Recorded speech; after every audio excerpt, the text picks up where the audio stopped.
Hello my friends and welcome. We're entering the age of the new world order. The previous one simply does not exist. It was built by the major superpowers, initially the United States of America. The new world order, well, for now it's hard to define it, but it will be based on the principles of globalization still. And why am I sure about this new world order active introduction? Well, because the main politicians, the country leaders, they're speaking about it. Just a couple of days ago, there was the visit of the Canadian Prime Minister to Beijing, China, where they openly stated that based on a new cooperation between even those countries, it's going to be a new world order. And I want to show you this video. I believe the progress that we have made in the partnership sets us up well for the new world order. Prime Minister Carney even stressed on that. He spelled those words as something really hard. And it is the diagnosis for our entire world, and especially for the United States of America, because the previous world order was built based on domination of USA. Before it, it was the Cold War. Two poles, Soviet Union and the United States of America, they were competitors, and many of the countries were in the sphere of interests of those two superpowers. Later on, that the Soviet Union collapsed, the United States managed to build this global system of its own influence. We may call it a democracy, but basically it was built on trade and the American influence, including the military influence, all across the globe. But now we see the change in the United States strategy of how the United States president and his office, they want to deviate and shrink their influence just in the Western Hemisphere. Donald Trump says about it, his cabinet, they all say about it. They are really focused now on the countries like Venezuela because their oil resources. They're focused on Cuba because it's very close to Florida, and they don't want to have this some sort of the alien regime close to the United States of America. And now we witness how the new White House administration voluntarily kills the soft power of USA that was applied for decades before. I mean, USAID, and just recently the United States of America withdrew from the major international organizations. It was also the leverage to be the part of something bigger. But no, now there is the policy of isolation and to apply the strict force on the countries which are very close to the United States. I mean, including Greenland and Canada. With the harsh rhetorics towards their own neighbors and by applying crazy tariffs even on the friendly states, Donald Trump makes those countries to cooperate between each other and to tighten the trade routes even between possible adversaries, like for example the same Canadian Prime Minister, Mark Carney, in April the last year said that China possesses the largest threat for Canada, and now they're cooperating. Canada lowers the tariffs on the China-produced electrical vehicles. Tens of thousands of those will be sold in Canada, and totally they might occupy around 2% of the Canadian automobile market. But China promised to invest into automobile production of Canada too. At the same time, China lowers the tariffs on Canadian agricultural sector. Not all of it, but particular goods will be supplied with very low tariffs. It was unimaginable just a few months ago, but Donald Trump, with his policy, he's forcing his neighbors, his direct allies, to trade with competitors of the United States. And for the last year, the trade between Canada and the USA dropped by 5%. If we speak about Canadian dollars, it's minus 20 billion. But Canada managed to organize the new trades, new deals were signed with other countries outside USA. So the surplus is 2 billion Canadian dollars. Yeah, they found a new income for 22 billion Canadian dollars. The same stuff is happening with China. The trade, import, export with the United States, it goes down, but with the rest of the world, Asian countries, with Europe, China has the growth. With the European Union alone, the growth was around 8% the last year. So the situation with American isolation is very profitable for China, and they closed the last year with a record net profit. I guess it was 1.1 or 1.2 trillion dollars, enough to finance American army, for example. Yeah, of course, for Canada, the United States market remains the main one simply because of geography. 78% of all of the trades are happening with the United States of America. But at the same time, it's impossible not to feel this wind of changes which is blowing from the United States of America and personally from Donald Trump and his administration. With his harsh policy towards own allies, basically Trump cancels the previous world order. I guess I already told you in my videos that Donald Trump doesn't like strong Europe. He wants to dismantle it, and we see it from his rhetorics. He also undermines the security cooperation within the NATO bloc. He puts it under the question whether the United States of America may defend its partners in Europe or not. Well, the national security program tells that the United States of America, they want to distance themselves from those kind of the obligations, which raises up the question of the security of the bloc. Moreover, Trump wants to get Greenland under control. Basically, his policy is the same as Putin's. He wants to conquer and to annex the territories. That is what Russia is doing in Ukraine. Exactly the same goal. At this moment, it is hard to say whether Donald Trump is willing to use his army to annex Greenland, but he is pretty much determined to get that island under control. And if those talks are happening at the highest level, European officials are concerned and American officials are saying about this occupation, I think that it might happen. In what way, how, we're going to see in the coming maybe weeks or even months. The irony of the situation that now Europeans, Canadians and even Chinese, they want the international trade to remain as they were. They don't want to change anything. They basically want what was set originally by the United States of America to continue its operation because it was profitable for everyone. This system had the flaws, but just few of them.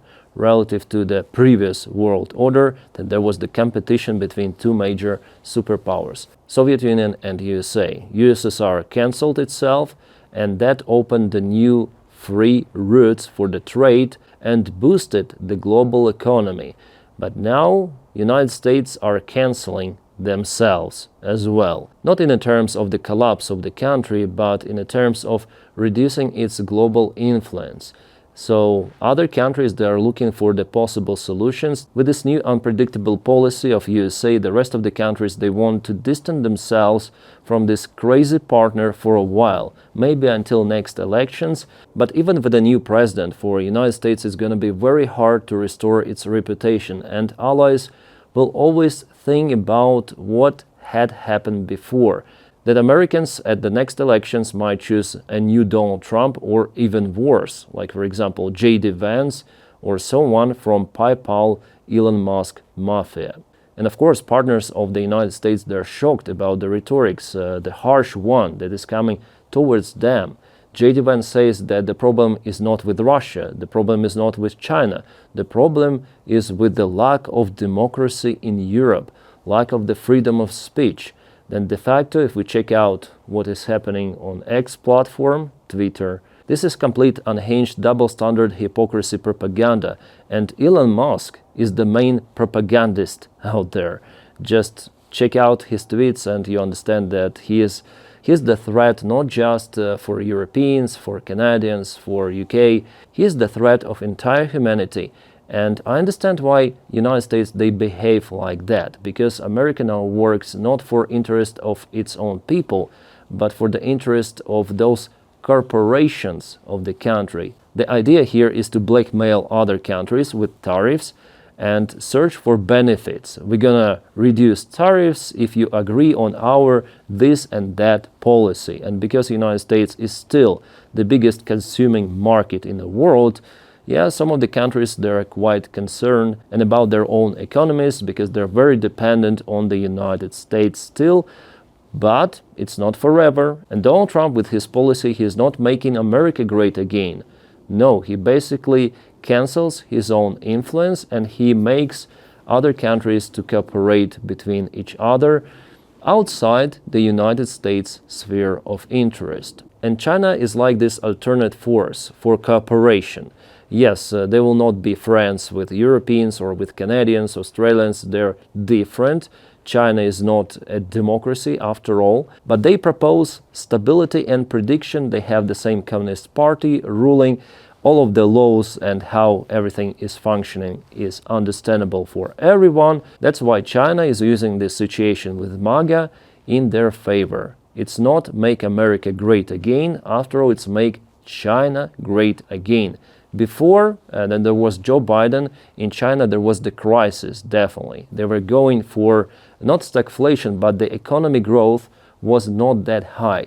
But now we see that they increased the trades with other countries and they have the record income. Sadly, China still supports Russian Federation in the war against Ukraine. By the way, for China, it's also very, very profitable that Russia continues that war, because China may purchase cheap resources from Russia, not just oil, not just gas, but also wood. It is very popular in China, and Russia just completely cuts its forests. At the same time, China is boosting its influence in Africa. Yeah, some of the projects that China built in Africa, they are very terrible. I mean, they influence the climate. The idea of China is to establish control over the governments of those countries by any sort of the means. They also blackmail, they bribe, and so on. But they are successful in that, way more successful than Donald Trump. And still there is more or less fair play between main European countries, or for example, Canada and China. Xi Jinping understands that it's better to play on those contrasts, that you have a bully neighbor, Donald Trump, but we're going to respect you. And we're going to also lower the tariffs on your agricultural production because we need this cooperation and we need to sell our BYD cars to you, Canada. So take them, please. By the way, BYD is even, they have larger production than Tesla, for example. Yeah, Tesla Corporation is just a big bubble. It will blow up in the future, of course. And even with AI, it is also a bubble, but Chinese managed to build, for example, DeepSeek, to design it, investing way less resources, way less funds for its production. I'm not saying that it's more capable than ChatGPT or Grok, but still, it is capable. It's a nice artificial intelligence. I used it a few of the times. Yeah, I mostly used ChatGPT, but DeepSeek also fulfilled all of the tasks. It has some of the censorship, but for the actual tasks, it is usable. So as for me, I see just 3 of the variants of how this future world order might look like. No one knows for sure, but in my head, I have some of the conclusions. So the variant number 1, that United States of America returns back to the system after new election cycle. Everything is refurbished once again. Democracy prevails. No more national division and ICE raids and so on. No more intimidation of allies. All of the tariffs drop and the military help for Ukraine reestablishes. That's the best possible variant because the old system was pretty much working well. Even for China, the system was working fine. Xi Jinping on the meeting, he said that we need cooperation as it was before. We need that system or the new world order, as Canadian Prime Minister said. I think he doesn't believe that it is possible to return to the previous stuff, and I think this variant, well, it is possible, but it is not possible fully. Still, it is broken, and the return fully by 100% to what it was before, I think it's not possible. The damage has already been done, and to rebuild those alliances, it might take lots and lots of the time. Scenario number 2, and we're closer to that one, it's the global instability. The world has no policeman, the world has no one pole of power. There are several of those: Global South, China, Russia, because it still has nuclear weapons, America in Western Hemisphere, but not many countries want to really join the United States, like Greenland, they don't want, and not many countries that really want to cooperate fully, like Venezuela. They are forced to, maybe, because United States, they have army, but they are not willing. So the union of the Western Hemisphere, I don't think it's possible. I think it's kind of fragile if Donald Trump wants to put it that hard. It will collapse. So this variant gives us regional blocks, spheres of influence, and constant crisis, economy, wars, and so on. Sadly, we are closer to this possible scenario, at least United States with its policy moving towards global crisis to divide the spheres of the influence, but at some point those spheres may cross even from bigger players, nuclear superpowers, and that might spark again the global war. De facto, this big war is already ongoing. It's economy trade war and also partially hot one on territory of Ukraine. Autocracies, democracies, as I mentioned you before. So even though Canada and Europe, they cooperate with China, also Australia, but they will never be friends. They're forced to cooperate because they have the crazy partner which is called United States of America. And the variant number 3 is that China becomes the new center of influence because it's very, very attractive for investments. But I also do not believe in that variant because China cannot be friends with European democracies or Western democracies, it's better to say. I'm not saying that this variant is completely not possible. After all, some world experts, they say about the global China domination.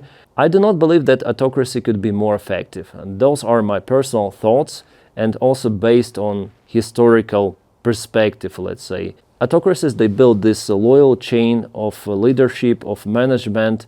There is less competition than in democracies. They're not effective, simply. Donald Trump, by the way, built his White House administration on that kind of the principle. He is not a dictator, he's a wannabe dictator, but the principle, this hierarchy, is the same as, for example, in Russia. Just the loyal people around, professionals, no, we don't need them. We need all of the guys who praise Donald Trump.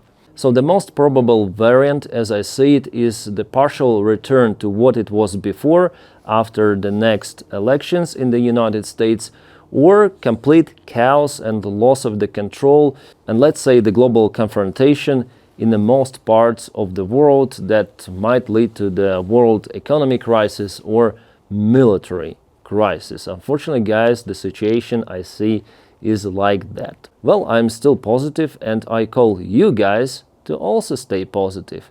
Everything will be alright in any sort of the case, but in a long-term perspective. In the coming future, like for several next years, it's gonna be really unstable, so we need to buckle up and enjoy the show and be prepared for the possible negative variants. If the negative variants will not come, well, it's fine. If they come, we are prepared. My friends, also thank you so much for your kind support on Patreon, also membership of the channel. You are making my job possible with your support. If you do not have that opportunity, no worries, just press like to this video and subscribe for the channel. That's how you propel this video in algorithms. Thank you so much for it as well. My friends, I wish you all a peaceful sky wherever you are and have a great time.